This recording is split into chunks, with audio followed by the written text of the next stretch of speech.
Të dashur miq, për fat të keq, humbja e pacientëve në moshë të re nuk është dhe aq e rrallë në kardiologji.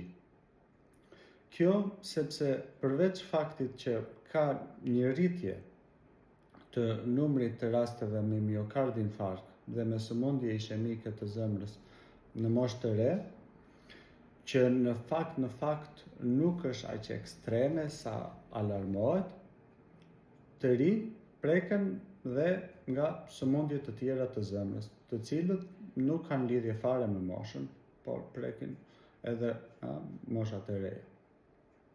Unë dua të flas sot për sëmundjen ishemike të zemrës në moshë të re.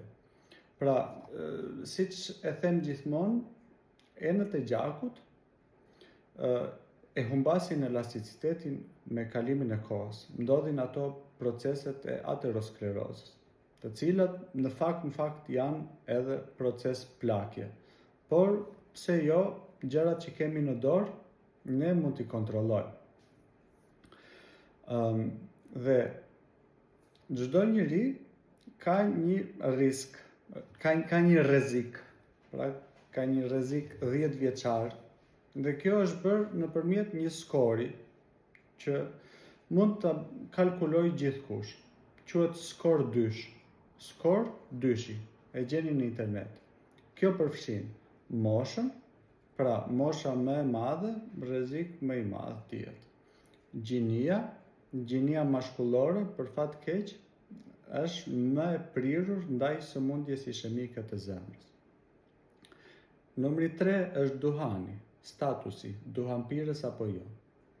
Ata që pinë duhan kanë rrezik më të lartë për infarkt të miokardit.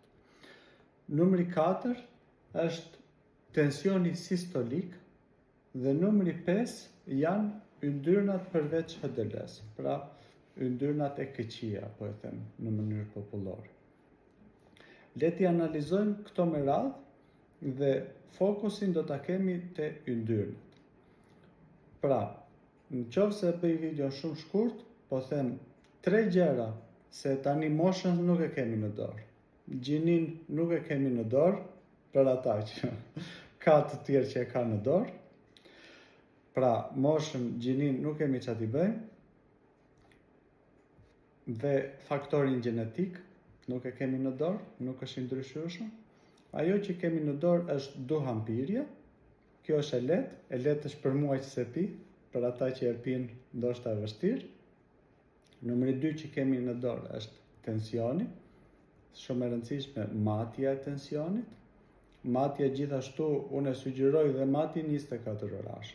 Ka shumë pacientë kanë tensionatën, kanë tension në momente që nuk e ndjejnë fare.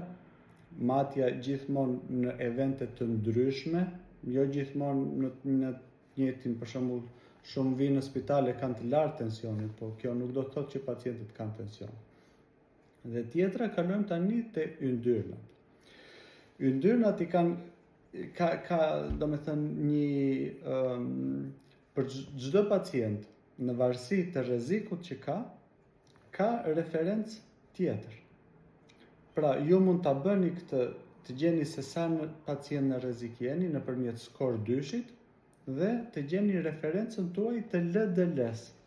Pra, LDL-ja ka rëndësinë më të madhe në lidhje me proceset e aterosklerozës. Për pacientët që kanë risk ekstrem që quhet, sugjerohet 9-40, po këta pacientë janë shumë të rrallë. Ja pacientë që kanë pasur 2 herë epizode brenda 2 viteve, do të thënë pacientë që kanë bypasse, kanë stent. Këta që janë normal, thjesht me bypass, me stent, po jo të komplikuar, kanë një cil nën 55. Kujdes, LDL-ja nën 55.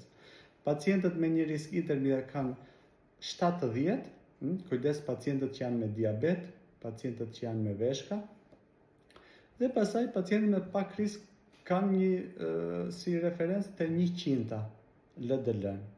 Okay? Te pacientët e rinj fare diku te 110, do thoja. Pra, këto 3 gjëra që kemi në dorë, pse jo mos i bëj gjithkush.